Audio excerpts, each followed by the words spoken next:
जागो, मैं फिर से कहता हूं जागो, क्योंकि कुछ कहा हुआ और लिखा हुआ पूरा होने वाला है। कोई बहुत जल्द आने वाला है।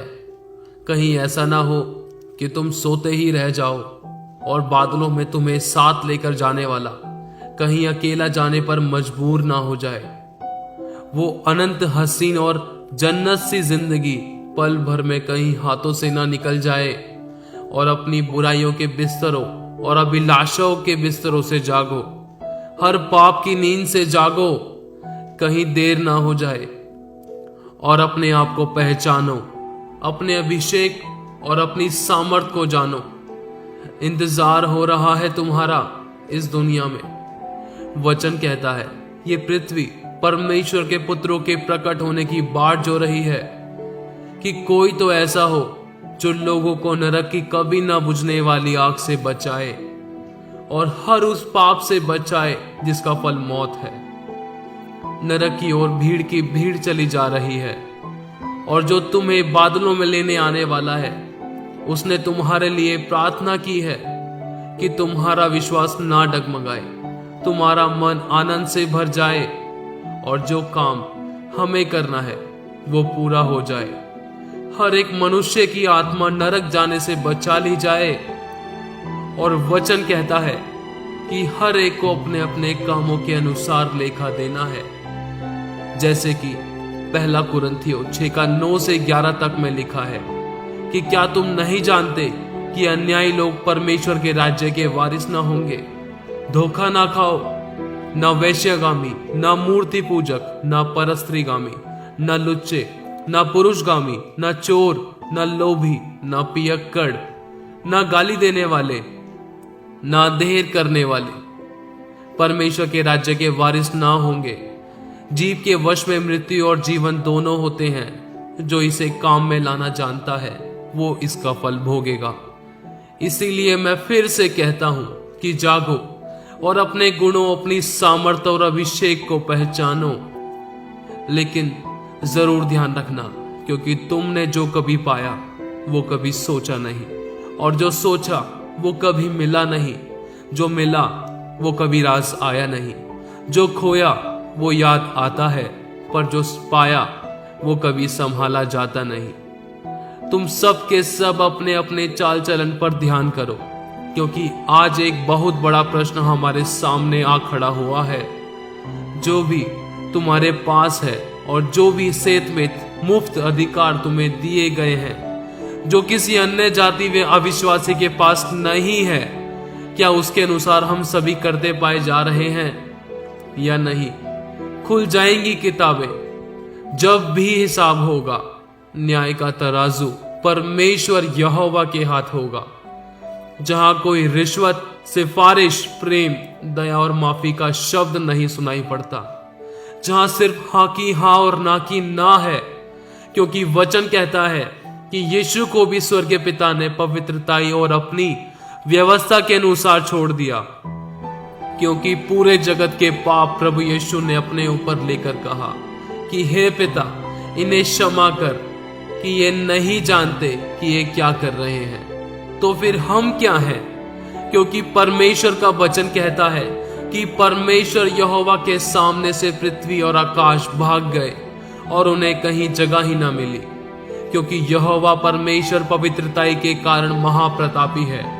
उसने जीवन और मृत्यु की बातें हमारे सामने रखी है, और यह भी लिखा है कि तुम जीवन ही को चुनो, मन फिराओ या नाश हो जाओ। फिर भी हमने उस पवित्र परमेश्वर के पुत्र को अपने पैरों तले रौंदा और पाप करके बार बार क्रूस पर चढ़ाया। और यह भी लिखा है कि एक धनवान जब नरक की आग में तड़प रहा था, तो उसने कहा कि हे पिता, मेरे 4 भाई और हैं, उनको ये संदेश भिजवा दे, किसी मरे हुए को जिलाकर जो नरक और स्वर्ग व न्याय के बारे में सभी बातें बतलाए, तो वो पाप से मन फिराएंगे। तो पिता ने कहा कि धरती पर भविष्यद्वक्ता और व्यवस्था की पुस्तकें भी हैं, वे उनकी सुने। और प्रभु यीशु मसीह मुर्दों में से जी उठकर चिल्ला चिल्ला कर तुम्हें स्वर्ग का मार्ग बताता था, फिर भी विश्वास न किया। मैं फिर से कहता हूं कि जागो, न्याय का होना अवश्य है। धरती और आकाश टल जाएंगे, परंतु परमेश्वर का वचन कभी नहीं टलेगा। कहते हैं नासा के द्वारा पता चला कि बाइबल की 95% भविष्यवाणियां शारीरिक, आत्मिक, आर्थिक और सांसारिक रूप से पूरी हो चुकी है। और अभी सिर्फ परमेश्वर का अति पवित्र स्थान, वह मंदिर का पुनर्निर्माण होना और प्रभु यीशु मसीह का दोबारा बादलों में आना, लोगों का उठाया जाना और 1000 सालों के लिए शैतान का छोड़ा जाना बाकी है। और यह भी लिखा है कि लोग अपनी मूर्तियों को उठा उठा कर फेंकेंगे और परमेश्वर के वचन को ढूंढेंगे, दूर दूर तक ढूंढेंगे, परंतु समुद्र से समुद्र तक ढूंढने पर भी वे मोर्चा खाकर गिर पड़ेंगे, परंतु ना पाएंगे। और यह भी लिखा है कि मूर्तियों के कान तो होते हैं परंतु वे सुन नहीं सकते, मुंह तो है परंतु बोल नहीं सकते, आंखें तो हैं परंतु देख नहीं सकती। उनको पूजने वाले भी उन्हीं के जैसे हो जाएंगे। ये कोई मनुष्य नहीं, जीवित वचन कहता है। वे काट से कहते हैं तू मेरा बाप है, और पत्थर से कहते हैं तूने मुझे जन्म दिया है। परंतु विपत्ति के समय वे कहते हैं उठकर हमें बचा। परंतु जो देवता तूने बना लिए हैं वो कहाँ रहे? यदि वे तेरी विपत्ति के समय बचा सकते हैं तो अभी उठे। और ऐसा आप सभी ने अनुभव भी किया है, क्योंकि एक जीवित ही जीवित की मदद करता है। और दुनिया का अंत बहुत ही निकट है। एक बार अपने आप से पूछ कर तो देखो, क्या ये धन दौलत, घर, गाड़ी, बंगला और फोन, सिनेमा, क्या ये सभी संसारिक नाशवान वस्तुएं जिसके लिए आप कुछ भी करने के लिए तैयार हो जाते हैं, आपको खुशी दे सकती है? कभी भी नहीं दे सकती। ये सिर्फ आपको खुश कर सकती है, खुशी दे नहीं सकती। ये आपको सहायता व कुछ समय के लिए शारीरिक संतुष्टि दे सकती है और कुछ जरूरतें पूरी कर सकती है, लेकिन आपको आत्मिक खुशी नहीं दे सकती। यदि एक छोटा सा फोन जो कभी आप अपने से अलग नहीं होने देते आपको आत्मिक खुशी देता, और जिन वस्तुओं के लिए दुनिया आज तक परिश्रम करके कमाने की सोचती है, जो सिर्फ हमारी जरूरत है, हमारे लिए जरूरी नहीं, तो परमेश्वर आदम और हवा को क्यों बनाता? उनको वह फलने फूलने को क्यों कहता? जरा एक बार अपनी उन कीमती वस्तुओं से पूछो तो सही, क्या वे आपको जिंदगी का सुख, सच्चा चैन दे सकती है, आत्मिक खुशी दे सकती हैं? ये सभी शैतान की चालें हैं, आप सभी को परमेश्वर के वचन से दूर करने की और आत्मा में कमजोर करने की। आप सभी जानते हैं और अपने देखा भी है, और जगह जगह टीवी, सिनेमा व हर दुनियावी गानों में जिस्म दिखाने और वह विचार व एक दूसरे की कमी और दोष लगाने के सिवाय कुछ नहीं होता। यहाँ तक कि जहाँ लड़कियों की जरूरत भी नहीं होती, उस किरदार व चलचित्र और किसी विज्ञापन में लड़कियों के अश्लील फोटो व गीत या कुछ कहते दिखाया जाता है, क्योंकि शैतान जानता है कि लोगों को कैसे भटकाना और पाप में डालना है।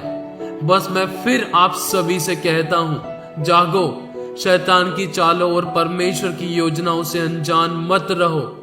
प्रार्थना करो कि तुम कभी किसी परीक्षा में ना पड़ो। अपने आप को पवित्र करो और यहोवा के आश्चर्य कर्मों को देखो जो आज वो तुम्हारे लिए करने को जा रहा है। अपने आप को जानो, क्योंकि वचन कहता है न्याय का दिन आने वाला है। परमेश्वर हर एक निकम्मी बात का लेखा लेगा, और जो मुझसे हे प्रभु कहते हैं उनमें से हर एक स्वर्ग के राज्य में प्रवेश ना करेगा, परंतु वही जो परमेश्वर के वचन सुनता, मानता और उस पर चलता है।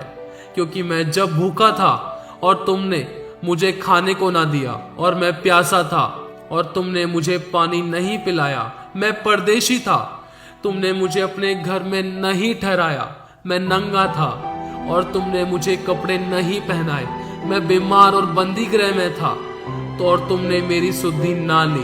तब वे उत्तर देंगे कि हे प्रभु, हमने तुझे कब भूखा या प्यासा या परदेशी या नंगा या बीमार या बंदी गृह में देखा और तेरी सेवा टहल ना की?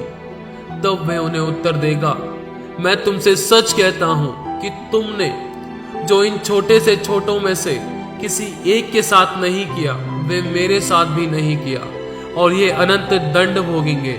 धर्मी अनंत जीवन में प्रवेश करेंगे। और प्रभु यीशु मसीह का लहू हमें सब पापों से शुद्ध करता है। यदि हम अपने पापों को मान ले तो वह हमारे पापों को क्षमा करने और हमें सब अधर्म से शुद्ध करने में विश्वास योग्य और धर्मी है। जो अपने अपराध छिपा रखता है उसका कार्य सफल नहीं होता, परंतु जो अपने अपराधों को मान लेता और छोड़ भी देता है उस पर दया की जाएगी। अपने गुनाहों को एक दूसरे के सामने मान लो तो तुम चंगे हो जाओगे, और जिस प्रकार तुम अपने अपराधियों को क्षमा करोगे उस प्रकार तुम भी क्षमा पाओगे। जिस नाप से तुम नापोगे उसी नाप से भी तुम्हारे लिए नापा जाएगा। और जीवित परमेश्वर का पुत्र, जो मनुष्य का पुत्र भी कहलाता है, प्रभु यीशु मसीह को पृथ्वी पर पाप क्षमा करने का अधिकार है। जागो और सच्चा पश्चाताप करो, अपने सभी गुनाहों की माफी मांगो, अपने बिस्तरों को आंसुओं से भिगो डालो और चिल्ला चिल्ला कर पश्चाताप करो। अपने आत्मिक हथियार बांध लो हियाब के साथ, और हर एक को, जो गरीब अमीर छोटा बड़ा, अपना पराया, दोस्त दुश्मन को भी प्रभु यीशु मसीह के बारे में बताओ। अंत बहुत निकट है। पापों की क्षमा और यीशु मसीह के आने का प्रचार करो, क्योंकि कोई नहीं जानता कि प्रभु यीशु मसीह कब आने वाला है। तैयार रहो और जागते रहो, क्योंकि उद्धार पाने का पूरी दुनिया में सिर्फ एक ही मार्ग है, जो प्रभु यीशु मसीह है। हम सबको प्रभु ने अपनी आंख की पुतली की तरह संभाल कर रखा है और अपनी महाकरुणा से आज का नया दिन दिखाया। धन्यवाद करो, क्योंकि बहुत से ऐसे थे जो आज का दिन नहीं देख पाए। प्रभु उनकी भी न्याय के समय तू सुधि ले। हर बात में उसका धन्यवाद करो। कल किसने देखा है जब पल का नहीं पता। अमीर और अमीर होता जा रहा है, फिर भी प्रेम और दया नहीं है, अपनापन नहीं है। और अमीर कहता है कि मैं क्या क्या खाऊं, और गरीब कहता है कि मैं क्या खाऊं। हमारा इस दुनिया में इंतजार हो रहा है। कहते हैं ना जाने किस रूप में भगवान मिल जाए, तो परमेश्वर भी कहता है मैंने कहा कि तुम ईश्वर हो और बलवान हो और जयवन से बढ़कर हो, देश के अधिकारी हो, सामर्थी हो और बुद्धिमानों को शर्मिंदा करने के ज्ञानी भी हो, भविष्यद्वक्ता और चुने हुए हो। अपने आप को पहचानो, क्योंकि यहोवा तुम्हारे संग है। मत डरो। इस 2020 में अपने बुलाए जाने और चुन लिए जाने को भली बातें सिद्ध करके दिखाओ और कहो कि परमेश्वर का आत्मा मुझ पर है।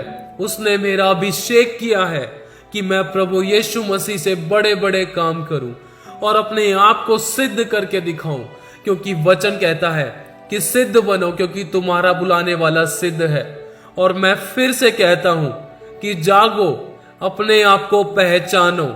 यदि आप कहें कि मैं अपने मुंह से यीशु को प्रभु जानकर अंगीकार करो और अपने मन से विश्वास करो कि परमेश्वर ने उसे मरे हुओं में से जिलाया, तो तुम निश्चय उद्धार पाओगे। क्योंकि धार्मिकता के लिए मन से विश्वास किया जाता है और उद्धार के लिए मुंह से अंगीकार किया जाता है। आमीन, आमीन, आमीन। मैं अपने आप को आप सभी से छोटा मानकर कहता हूं कि आप सभी इस वीडियो को जरूर शेयर करें, ताकि हर एक विश्वासी और अविश्वासी जो पाप की गहरी नींद में सोए हुए हैं वो जागे, क्योंकि सोने वाले जागते हैं और मरने वाले नहीं। और परमेश्वर के अनुग्रह और उसकी दया को पहचाने, उसके ग्रहण योग्य जीवन जिए। प्रभु आप सभी को बहुत आयत से आशीष देता रहे। आमीन।